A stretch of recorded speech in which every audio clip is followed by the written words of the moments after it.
We can effortlessly pull out the patio bowl and put in a large sphere. 2 features for the price of 1. We're gonna set this up to be not just a seasonal display, but a winter running display. Hey guys, it's Brian from Team Aquascape, and our channel is all about transforming outdoor living spaces with water features. Design and installation is who we are, and building backyard dreams is what we do. I've wanted to change this feature out here for a long time. Behind me used to be a bubbling boulder, and it was really cool because it could run all winter. And how do we make it run all winter? It's actually pretty simple. It's all about the infrastructure and what happens below the ground. The more and more water storage I have below ground, the longer and longer a feature can become. And we have winter running projects all over Aqualand, from our stack slate urns out in front to the feature we built in the summer, that kind of weepy wall rock formation that we have around our driveway. The big giant pond over here are all set to run all winter long. And the way we do that is a giant tank down below. And so what I do is I take an educated guess, how much water am I gonna lose to create this initial ice castle formation? Once that initial ice castle formation is put there, you'll swear that the whole thing is frozen solid and you can't see the water running anymore. But what happens is the ice actually insulates the water running underneath it all. So I take an educated guess, how much water am I gonna lose to create that initial cast of ice that insulates the water running underneath, still leaving back behind enough water to keep the feature running. And so that's what we're gonna do here, and that's what we've done all over the place. Show you how we're gonna set this up to be not just a seasonal display, but a winter running display. So over my right used to be a bubbling stone, and it was great looking in the winter. You'd get this kind of mushroom cloud form of ice all over it, and I want to create something a little different. More importantly, I want to do a seasonal display. So we're gonna give you 2 features. That's right, not just 1 feature, but 2 features. We're gonna set up a bowl over here, one of our new giant patio bowls. We're gonna do the big 60-inch bowl. And we're not gonna just set a 60-inch bowl here and set it up. We're gonna do something very unique to it and turn it into a coffee table type look. And the reason I wanna do that is because in the summer, this becomes kind of a dead area of the patio. Nobody really sits over here, and it's the only place on the patio that provides shade. The rest of this patio is pretty hot. So a lot of people want to kind of sit in this corner, but it wasn't inviting enough. So I think by putting a big patio bowl in here and actually setting a coffee table top on top of it with some chairs around it will invite more people into the corner. So we're gonna design this feature so in the winter we can effortlessly pull out the patio bowl and put in a large sphere. Now I wanted our big boy, the big 5.5 foot one. It might be a little overkill in this space. You guys tell me. We're gonna come in and set our regular large one over in here. The view from inside is equally, if not more important than the view from outside. Having this giant sphere sit over here with the ice formations that are gonna occur all over it are gonna be much more appealing looking from inside than outside. All right, so let's go. First thing to do is get that stuff out here, set them in place, and then we gotta do some plumbing.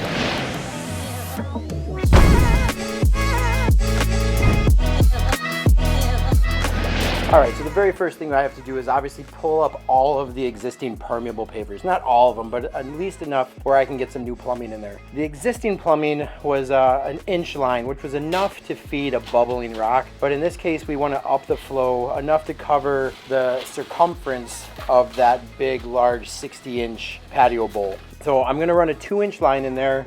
Usually the rule of thumb is 1,000 gallons per foot width if you're doing like a waterfall. Here, to be honest, I'm just kind of guessing. I know that I don't need 1,000 gallons per foot width. That would be an enormous amount of water coming up through that pipe. So I'm gonna just guess. What I like is some of our adjustable flow pumps where I can do a 2 to 4,000 gallon per hour pump and then either turn it up or turn it down based off of aesthetically what I'm looking for. So here we are running that line. I'm running a 2-inch pipe. I'm gonna glue everything up. Josh made sure that the pipe was pitched backwards towards our existing pump vault. I can't stress enough like how awesome it is that the 5,000 gallon tank is already there, the pump vault is already there. This is a project that's going to take us less than a day to complete. You can see how easy it is just to slide that bowl right over the top of the pipe. You got to come in here, get it all level, and then I really want to check and make sure that this bowl is set at like coffee table height. And coffee table height is around 18 inches. It would be uncomfortable if it was sitting 2 feet high. It would be even more uncomfortable if it was like 12 inches high. So here Josh is running a weighted air tube.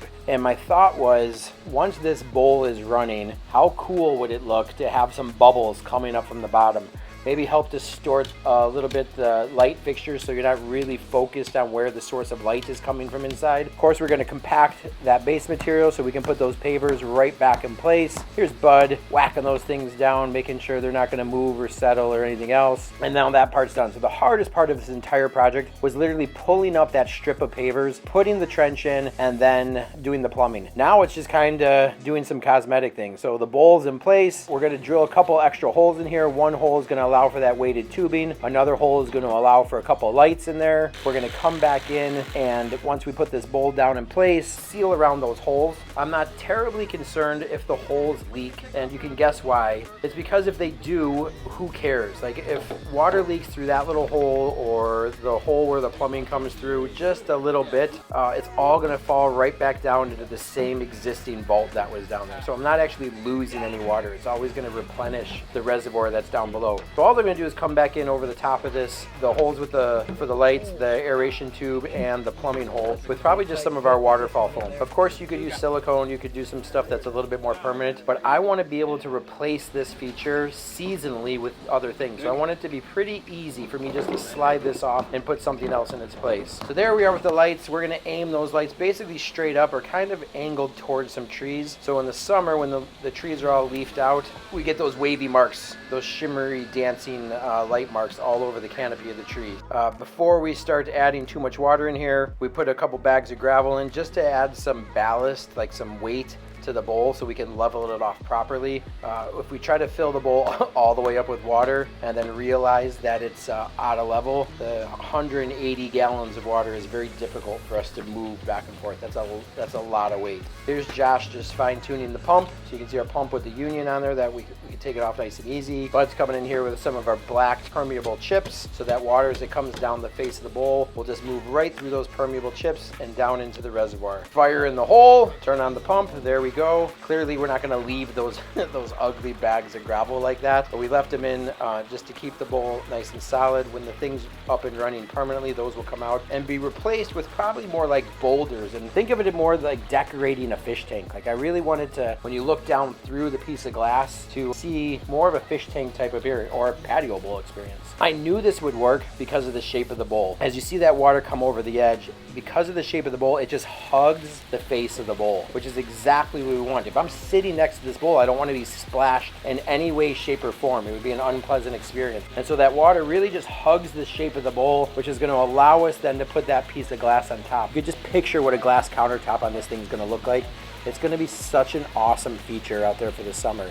All right, so now we're going to get on to our next project, and this is really just going to take us probably about 45 minutes to an hour. We're going to drain the water out of this. All we have to do is kind of break the seals on those holes that we drilled earlier. Water's going to drain right out of it. We can slide that bowl up and out of there, and now we're going to replace it with a stacked slate sphere. And the main reason I wanted to do this, like, we set up all this plumbing and set up all the infrastructure, but any time of year I want, I can switch this feature out. So whether I'm going to do an urn, a stacked slate sphere, a bowl, could even manipulate this to do basalt columns right here. But I really want to do the stacked slate sphere because I know from inside this is going to look so much more impressive in the winter than that bowl was going to look. And the ice castle formations that are going to form all over the sides or up and around this sphere is going to look more impressive than the bowl. We've designed a winter running fountain and a summer running fountain, both of them being able to run all year without ever adding water, especially with that 5,000 gallon reservoir there. Remember, all the water that hits the surface of that enormous patio, that permeable patio, works its way down into that 5,000 gallon tank there. We're going to drill in a couple lights at the top of this sphere for the same purpose that we added lights to the bowl, just so we can light up some of the canopies of the trees nearby. We chose to do two 1-watt spotlights rather than our 3 watts. The 1-watt spots really put off plenty of light.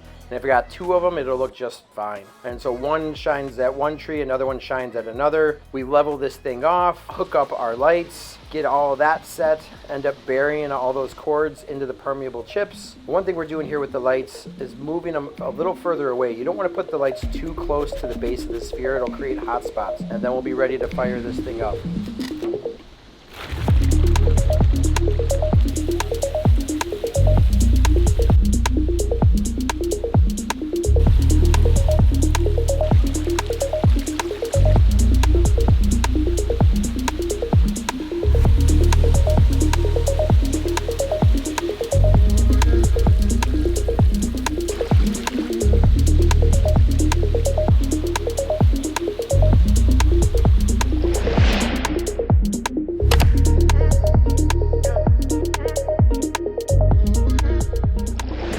So you have to agree, what a huge improvement. It's actually so hard for me to even visualize what it looked like before with the two rocks stacked on top of each other. I think it was just, there was nothing wrong with the old one.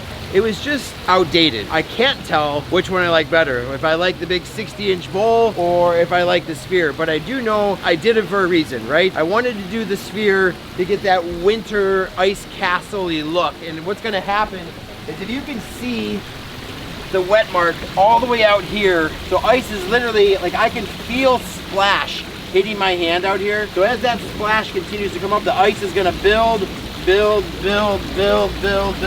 and slowly encapsulate this entire thing. And that's when it's gonna look amazing. And I've not really seen how it's gonna form to this. The ice actually never adheres itself to the sphere itself. It'll always kind of stay separated, and the water does that. So this was put in to give us winter interest, and then in the summer, we'll have that bowl with the glass countertop on it with some seats all the way around, and it'll serve as more of a coffee table. So we get the best of both worlds. The way we set it up, it's gonna be so easy just to switch them out. The tank is already installed. The pump's put back over here underneath our big skimmer lid.